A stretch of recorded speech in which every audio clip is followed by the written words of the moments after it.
22 de julio. Lección número 4, las parábolas, es decir, las ilustraciones para memorizar. Miren lo que oyen, con la medida con que midan lo van a medir y aún le será agregado, porque al que tiene se le dará más y el que no tiene, aún lo que tiene le será quitado. Marcos 4, 24 y 25. Te alabamos, bendito Dios, porque cuando sembraste la semilla cayó en nuestros corazones y hemos saboreado por muchos años la hermosura de tu santidad y de tu palabra, de tal manera que después de 50 años de andar contigo nos resulta difícil abandonarte, porque el camino ha sido muy agradable en esos 50, casi 60 años de actividad religiosa. Permítenos, ya sea que cerremos los ojos o ya sea que te esperemos vivos, que podamos decir de todo corazón: he aquí nuestro Dios, a quien hemos esperado, y Él nos salvará. Eso te pido para nosotros y para todos aquellos que aman tu venida, en el nombre de Jesús. Amén. Para hoy lunes, la interpretación de Jesús. ¿Dónde está la interpretación de la parábola del sembrador? La interpretación está en Marcos, el capítulo 4, pero ahora comenzando en el versículo 13, que reza así: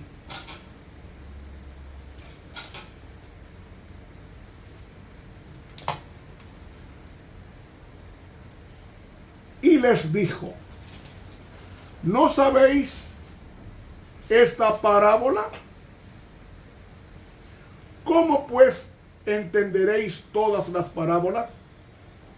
El sembrador es el que siembra la palabra. ¿Quién es el sembrador? El que siembra la palabra. ¿Quién es el que siembra la palabra? Dios. Estos son los de junto al camino, con los que la palabra es sembrada, mas después que la oyen, Satanás luego viene y quita la palabra que fue sembrada en sus corazones. Palabras de Vida, Gran Maestro, página 25, ilustra de la siguiente manera esto. Dice aquí: la semilla sembrada a la vera del camino representa la palabra de Dios cuando cae en el corazón de un oyente desatento. Semejante al camino muy trillado, pisoteado por los pies de los hombres y las bestias, es el corazón que llega a transformarse en un camino para el tránsito del mundo, sus placeres y pecados. El que se siembra junto al camino es aquel que está atento a los placeres de la carne. Satanás se lo lleva. Las aves del cielo, que es Satanás. Y sigue diciendo: absorta en propósitos egoístas y pecaminosas complacencias, el alma está endurecida con engaños de pecado. Las facultades espirituales se paralizan. Los hombres oyen la palabra, pero no la entienden. No disciernen que se aplica a ellos mismos. No se dan cuenta de sus necesidades. Hermanos, prestemos atención. Satanás y sus ángeles se encuentran en las reuniones donde se predica el evangelio. Muchos profesan recibir la palabra, pero lo ahogan los placeres y la palabra pierde su efecto transformador. Dice el versículo 16: asimismo, estos son los que son sembrados en pedregales, los cuales, cuando han oído la palabra, luego la toman con gozo, mas no tienen raíz en sí, antes son temporales, que en levantándose la tribulación o la persecución por causa de la verdad, por la palabra, luego se escandalizan. Dice, la semilla sembrada en lugares pedregosos se encuentra poca profundidad de tierra. La planta brota rápidamente, pero la raíz no puede penetrar en la roca para encontrar el alimento que sostenga su crecimiento y pronto muere. Los oyentes pedregosos dependen de sí mismos y no de Cristo. Confían en sus buenas obras y buenos impulsos y se sienten fuertes en su propia justicia. No son fuertes en el Señor y en la potencia de su fortaleza. Tal persona no tiene raíz en sí porque no está relacionada con Cristo. Entonces dice ella, muchos reciben el Evangelio como una manera de escapar del sufrimiento, más bien que como una liberación del pecado. Se regocijan por un tiempo porque piensan que la religión los libertará de los problemas y pruebas. Mientras todo marcha bien, viento en popa, para el cristiano consecuente, pero desmayan en medio de la prueba fiera de la tentación. No pueden soportar el oprobio por la causa de Cristo. Hermanos, eso es lo que pasa cuando nosotros somos sembrados en pedregales. Son personas que dependen de sí mismos y no de Cristo. Quieren su vida sin dificultad, muy bien en la iglesia. Cuando vienen los problemas, abandonan el barco. Pero el versículo 18 dice, y estos son los que son sembrados entre espinas, los que oyen la palabra. Mas los cuidados de este siglo y el engaño de las riquezas y las codicias que hay en las otras cosas, entrando, ahogan la palabra y se hace infructuosa.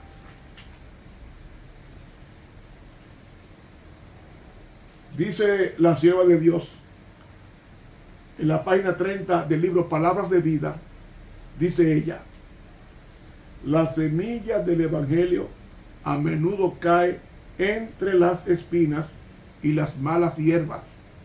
Y si no hay una transformación moral en el corazón humano, si los viejos hábitos y prácticas y la vida pecaminosa anterior no se dejan atrás, si los atributos de Satanás no son extirpados del alma, la cosecha del trigo se ahoga. ¿Ve que es trigo que se está cosechando?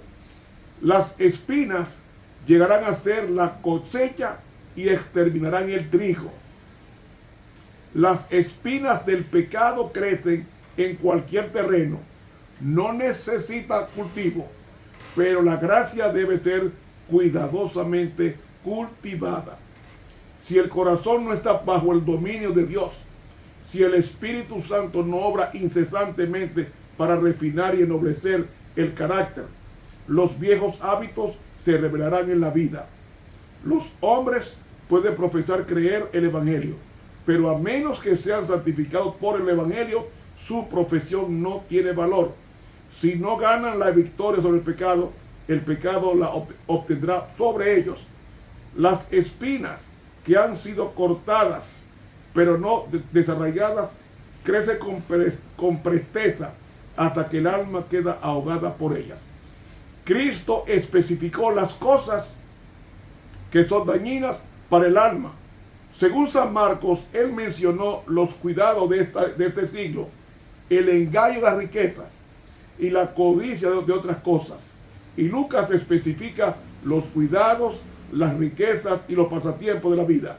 Esto es lo que ahoga la palabra, el crecimiento de la semilla espiritual. Hermano, es que la gente entretenida y poca Biblia, poca oración, poca devoción, mis hermanos, el deseo por la palabra se va y es suplantado por los deseos de la carne y en consecuencia ahoga la semilla y termina esta muriendo. En esos terrenos debemos nosotros vernos y hacernos una autocrítica. Una autocrítica. ¿Saben? Dice el versículo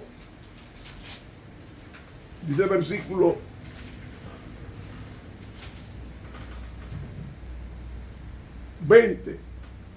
Y estos son los que fueron sembrados en buena tierra. ¿Cuál es la buena tierra? Los que oyen la palabra y la reciben. Y hacen fruto, uno a 30, otro a 60 y otro a 100. Ese es el terreno. Cuando la palabra de Dios cambia el corazón de la persona que la recibe. Amigo,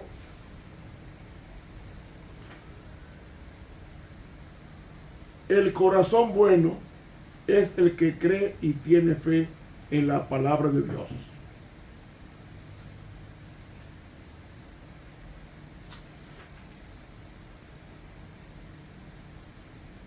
¿Saben? Dice este libro, Palabra de Vida, Gran Maestro, página 39. El conocimiento de la verdad depende no tanto de la fuerza intelectual como de la pureza de propósito, la sencillez de una fe viva y confiada. Los ángeles de Dios se acercan a los que con humildad de corazón buscan la dirección divina.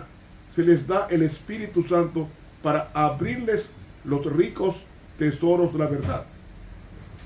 Los oyentes que son comparables a un buen terreno, habiendo oído la palabra, la guardan. Satanás con todos sus agentes del mal no puede arrebatársela. Y agrega, no es suficiente solamente oír o leer la palabra. El que desea sacar provecho de las Escrituras debe meditar sobre la verdad que ha sido presentada a él. Por medio de ferviente atención y del pensar impregnado de oración, debe aprender el significado de las palabras de verdad y debe beber profundamente del espíritu de los oráculos santos. Dice, nadie que reciba la palabra de Dios quedará libre de dificultades y pruebas. Pero cuando se presenta la aflicción, el verdadero cristiano no se inquieta, no pierde la confianza ni se desanima. Aunque no podamos ver los resultados finales, ni podamos discernir el propósito de las providencias divinas, no hemos de rechazar nuestra confianza. Recordando las tiernas misericordias del Señor, debemos descargar en Él nuestra inquietud y esperar con paciencia su salvación. Eso es recibir la palabra. La vida espiritual se fortalece con el conflicto. Las pruebas, cuando se las sobrelleva bien, desarrollan la firmeza de carácter y las preciosas gracias espirituales. El fruto perfecto de la fe, la mansedumbre y el amor a menudo madura mejor entre las nubes tormentosas y la oscuridad. El labrador espera el precioso fruto de la tierra, aguarda con paciencia hasta que reciba la lluvia temprana y tardía. Así también el cristiano debe esperar en su vida los frutos de la palabra de Dios. Muchas veces, cuando pedimos en oración las gracias del Espíritu para contestar nuestras oraciones, Dios nos coloca en circunstancias que nos permiten desarrollar esos frutos. Pero no entendemos su propósito, nos asombramos y desanimamos. Sin embargo, nadie puede desarrollar esas gracias a no ser por medio del proceso de crecimiento y producción de frutos. Nuestra parte consiste en recibir la palabra de Dios, aferrarnos a ella y rendirnos plenamente a su dominio. Así se cumplirá en nosotros su propósito. Palabra de vida del Gran Maestro, página 40 y 41 de la pluma inspirada. Hermanos, ¿cuál es el terreno? ¿Cuál es tu terreno? ¿Pedregales? ¿Espinas? ¿Junto al camino? ¿O tú eres el que cae la semilla en el terreno bueno, que acepta la palabra y la obedece? Si es así, que Dios te bendiga. Terminamos por hoy el estudio. Entonces mañana martes, si Papá Dios lo permite, la razón de ser de las parábolas. Suscríbase a este canal de YouTube Ramón Romero. Dele clic a la campanita. Dios continúe con nosotros.